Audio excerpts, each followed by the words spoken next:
She didn't even tell the paramedics her boyfriend had been shot, and when she was questioned later, she said she was just defending herself.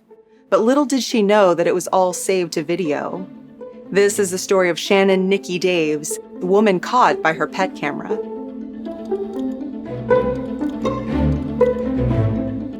Hi friends, I'm Katie, and this is Katie Does Crime. Thank you for joining me for the first time if you're new here. I'm a Midwesterner who now lives in New York City, putting my writing degree to use by researching true crime cases that interest me, and hopefully you. And hello to the usual rapscallions and reprobates. Please consider subscribing or joining me on Patreon if you'd like to hear more true crime stories. On December 23, 2020, paramedics and firefighters arrived at a house in the mountains of Cannell, North Carolina, outside of Asheville. The police would also arrive, but later, once the situation became more clear. A woman had called 911 to get help for her boyfriend. Emergency personnel thought maybe he'd had a heart attack. But at 9:36 p.m., authorities found Michael Evans dead and a gun nearby. His 47-year-old live-in girlfriend, Shannon Nicole Daves, was charged with killing him and was held without bail. Buncombe County deputies investigate the shooting death of a man last night at his home in Cannell. Mike Evans died after being shot multiple times at the home on Copper Mill Court. As News 13's Kimberly King reports, the woman he lived with is now charged with murder. Neighbors said Roger Michael Evans, who went by Michael, had lived in the house for the past 4 years and was always friendly with everyone.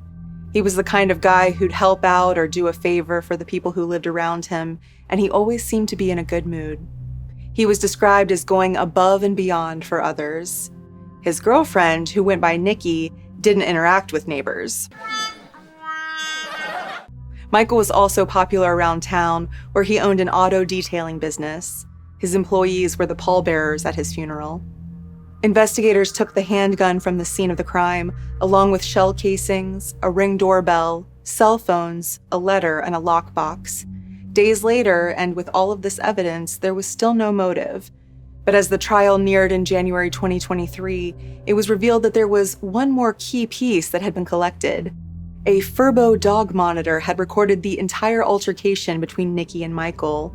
And Nikki's lawyer said it showed she had been acting in self-defense when she shot Michael multiple times in the chest, belly, and leg. She wasn't going to deny at trial that she had killed him. In his opening statement, Nikki's defense attorney said she and Michael were out drinking, and when they got home, Michael was in a drunken rage. He got his gun and said to Nikki, "I will kill you, I swear to God." She cursed at him and then shot him 3 times with her own gun. Nikki's defense said she was just standing her ground. They said Michael had escalated the argument by getting his gun, and she had to protect herself. Jurors heard the 911 recording where Nikki cried and screamed and asked where the paramedics were.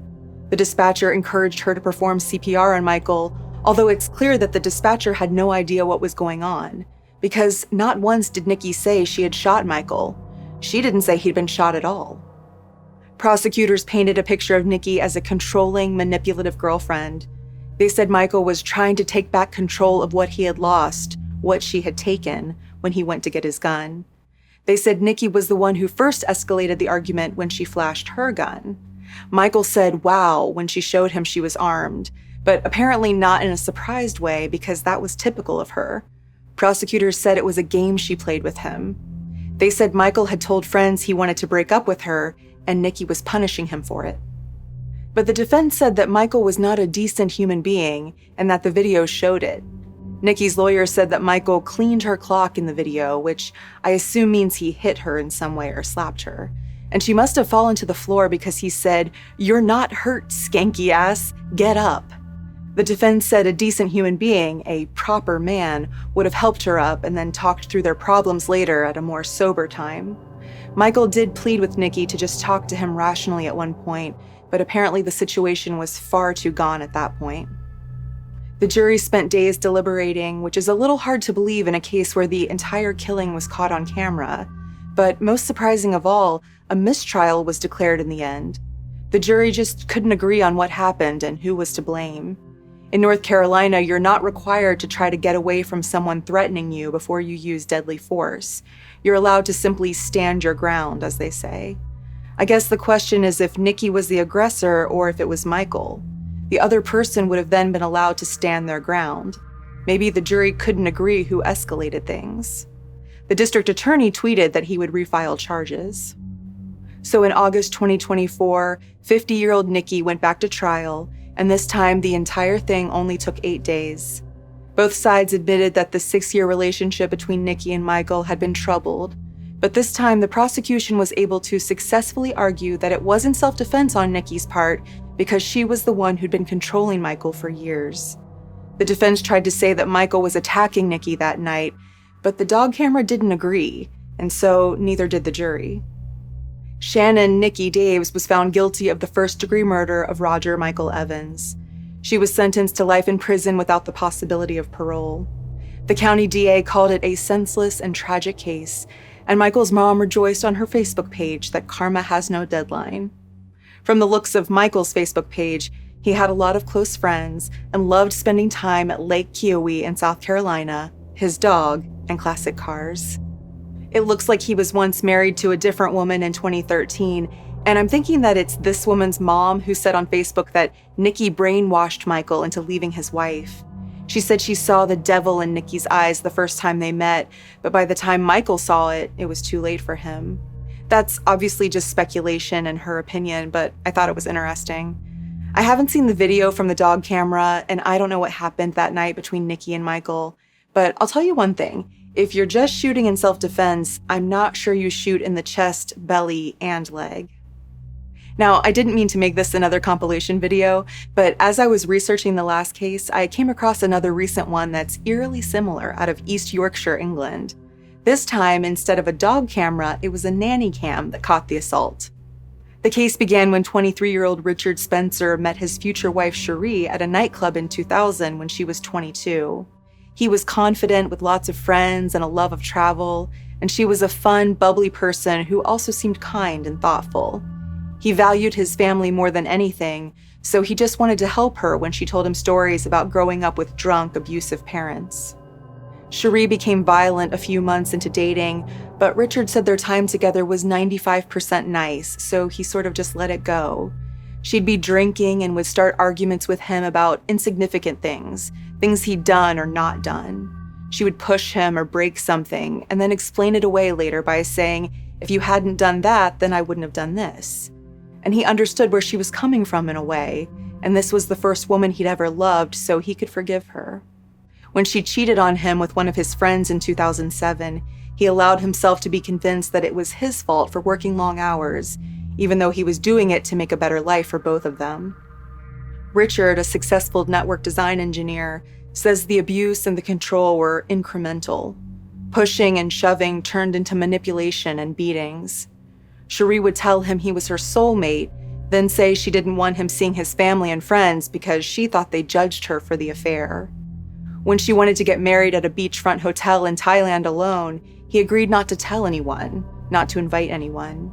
He thought their marriage in 2009 could meet a fresh start, and by this time, she had worn him down to the point that he thought he deserved her punishments. But things actually got worse once they were married. They tried to have children, but Sheree couldn't get pregnant. She blamed Richard, saying he wasn't a man when he wasn't able to perform multiple times a day. When IVF failed them the first 3 cycles, she lashed out violently at him. When their 6th cycle did work, she lashed out even more. She threatened to smash their baby daughter's face into a mirror and blame him. She'd stand near an open window at their house and shout, "Richard, stop it, you're hurting me, don't hit me," so the neighbors could hear. If he ever got the idea to end things, she wanted to make sure she would get the house and the kids and win. But Richard had lost himself to the point that he wasn't fighting back. Actually, he said fighting back made things 10 times worse because she would just come after him even harder. So he'd just curl into a ball and wait for the storm to pass. Sheree threatened him at knife point in front of their children. She beat him so severely in the head with a wine bottle, one of the 3 or more a day she would drink, that his ear is permanently disfigured. She told him to get off of their bed because she had used her money to buy it, and as Richard cowered on the floor, she defecated on his head and ordered him to clean my up. They bought 2 nanny cams for their 7-bedroom home shortly after their first baby was born, but Sheree must have forgotten about them or thought Richard would never use them against her. and he probably wouldn't have. He said, "I felt so trapped for lots of reasons. If it had not been for my friend, I'm not sure what would have happened." Richard had emailed the videos captured on the nanny cam to himself and then deleted them from the cam so Sheree would never see them. But one day he showed them to a friend who turned Sheree in. The funny thing is that Sheree is the one who originally called the friend, claiming that Richard was drunk and out of control. But when the friend noticed one of Richard's bruises, he got him alone and found out the truth.